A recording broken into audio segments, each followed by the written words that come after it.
Here's a TOSB conversation starter with Gauri Devidyal, co-founder of the iconic South Mumbai restaurant The Table. From reading law at university to working as a tax consultant and now building her own food empire, Gauri has redefined herself in many avatars. We spoke to her about what it takes to build such an accomplished brand in hospitality, especially without any prior experience, and how her own personal brand has evolved in this journey. Your journey, if I look back from a tax consultant to coming and becoming a restaurateur and opening this fabulous restaurant, how that journey has been. Hi, Danish, and thank you again for having me on the show. Honestly, it's definitely been an unconventional journey. So I read law at university, and I then went on to qualify as a chartered accountant in the UK, where I went to college, and I specialized in tax.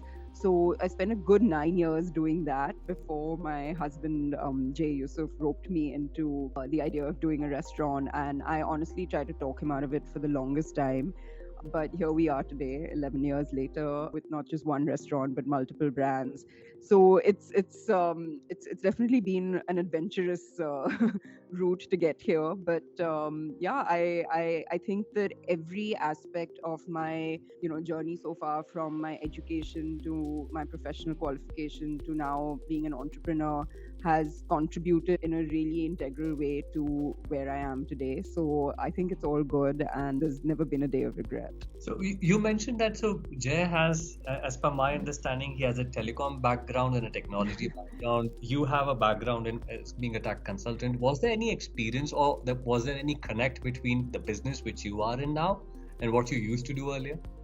Absolutely not. Other than a love of good food, and if I'm really honest, that is actually what drove us to doing this. So about 13 years ago, when he started sort of thinking about this, and I was like, "You're crazy! It really is like the blind leading the lame. Neither of us know anything about this industry." And I had just returned from London. He had just returned from San Francisco, where of course, there's so much happening in the food scene there. Of course, he was right. There was a need for more great dining places in Bombay. I wasn't sure if we were the right people to to be doing that, but I actually think that it while we didn't have a background in hospitality, a sort of formal background in hospitality, I think what worked for the table and everything we've done since then is the fact that we didn't have this conventional training, and it was really driven by what the two of us felt was a gap in the city, and what we wanted to bring, and what we wanted as potential diners in our own establishment. So it really came with this fresh perspective, not guided by sort of formal principles. And of course that came at a price. There was a lot of expensive mistakes we made, a lot of learning along the way, but I think the outcome was it was a genuine love for a great dining experience that led us to create what we did. So no background at all. And then how did you manage the marketing and the branding of restaurants then? Because there are the reason why I'm asking this, because there are too many restaurants in any city which we go to. How do you stand out? I mean, I'm sure that these guys are also, the other players are also doing their branding, their marketing. What sets the table out? You're absolutely right. There's a new restaurant being launched every few days in the city today. I think back when we launched the table back in 2010-11, there really wasn't as much happening in the dining scene, like I mentioned. So people were quite excited about there being a new option to go out to. And honestly, because neither of us had this background, we did bring on the relevant expertise through a PR agency.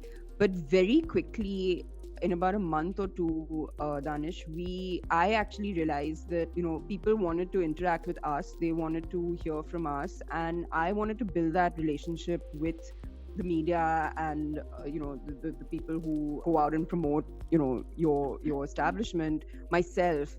And so very quickly on, we actually took PR and marketing in-house. So that's something that I think having that direct rapport with the media was really, really integral, not just when we launched the table, but also in the entire sort of tenure of us being in hospitality, where we've really built a great relationship with the media. But the second thing, that I want to say, which is equally, if not more important, is that there is no such thing like word of mouth. And, no amount of whining and dining the media or, friends, whatever, can match with word of mouth publicity, because that is the most genuine, authentic vouching of your, food or establishment that can happen. And it's unbiased, it's people who paid to come and share their feedback, and that's what, honestly, my biggest learning has been. That's what drives traffic to your, whether you're a delivery brand or whether you're a restaurant or a bar or whatever it is. A friend telling you that you have to go check this place out carries so much more weight than just reading about it somewhere. And this is not sort of putting down what the media does for you. I mean, it helps to spread the word in a much wider, in a wider way. But the recall factor coming from word of mouth is really unparalleled. Do you recall any instance where somebody walked into your restaurant and said, okay, oh, this is the reason why I'm here? Has that ever happened?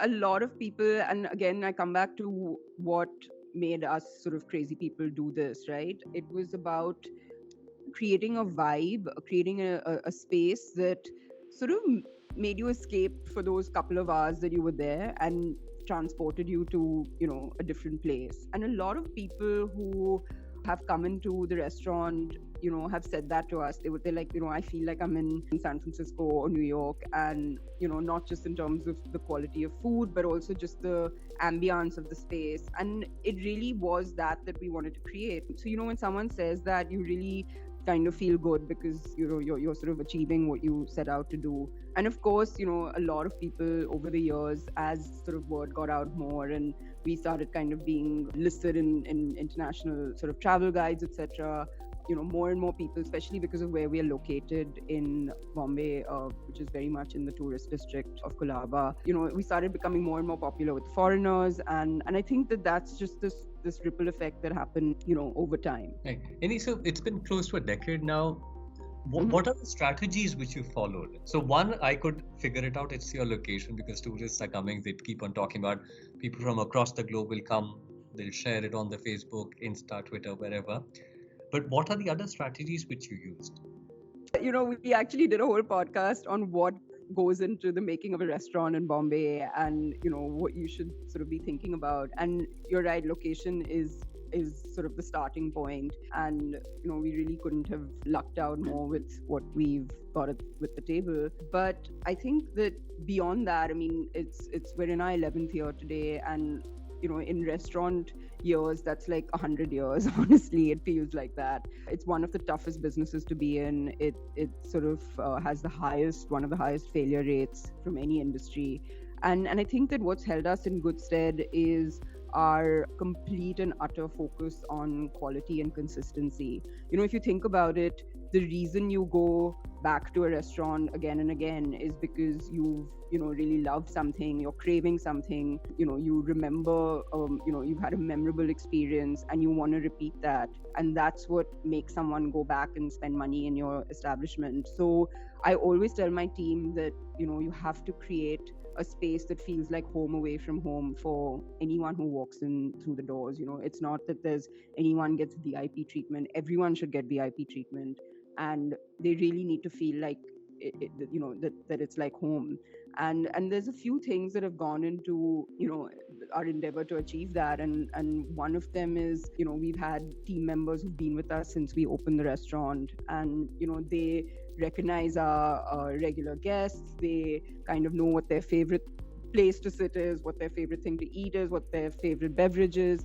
And it's just like you kind of have that relationship with diners where you guys you don't have to speak to each other. You just it's like you can finish each other's sentences when it comes to what you want to eat and drink. And that's something that is so integral to that dining experience that but it's not something that I think any amount of formal training can teach you. It's really a feeling that you have to establish with people who are coming into your restaurant, and a big part of that is consistency, right? Because when you crave something, if you enjoyed something and you crave it, you want to have the same thing again. You don't want it to be tasting different each time you come. And in a city like Bombay, Danish, it's I mean, yes, we do have our share of tourists who come, between November and March, but the rest of the year, it's not a tourist, hub because of the weather or for whatever reasons.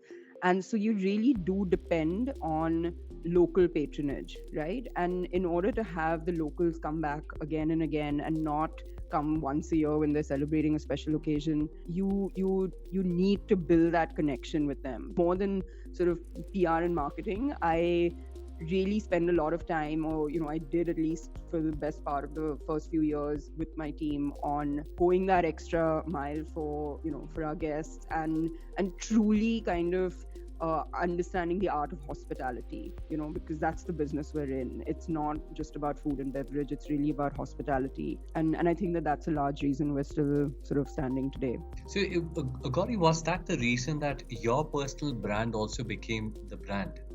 Where if you're spending so much time with your team members and your repeat clients which are coming, what was the reason behind it? Right? Was there a specific strategy which you used for it?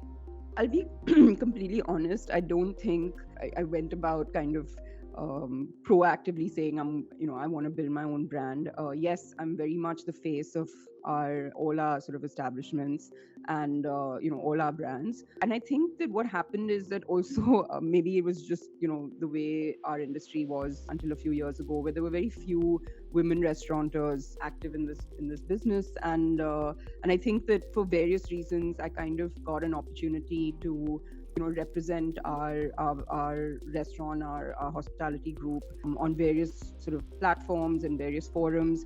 And it sort of happened quite organically to start with, where I just enjoyed kind of sharing my experience of building this restaurant and everything we've done since then. And so it just sort of I guess I started putting myself out there a lot more. I also really enjoy writing, and so whenever Jay and I would travel, and invariably our sort of travel ends up revolving around food, I would sort of write about it for different publications. Like I mentioned, about 3 years ago, we also hosted this podcast called the Kulaba Cartel, which was about the making of a restaurant. So I think just in this endeavor to kind of share my experience of both running the business as well as personal pleasure, I guess, that I get from trying great food is something that I've always shared in some format or the other. And I guess I've just kind of built my sort of persona beyond just on the table.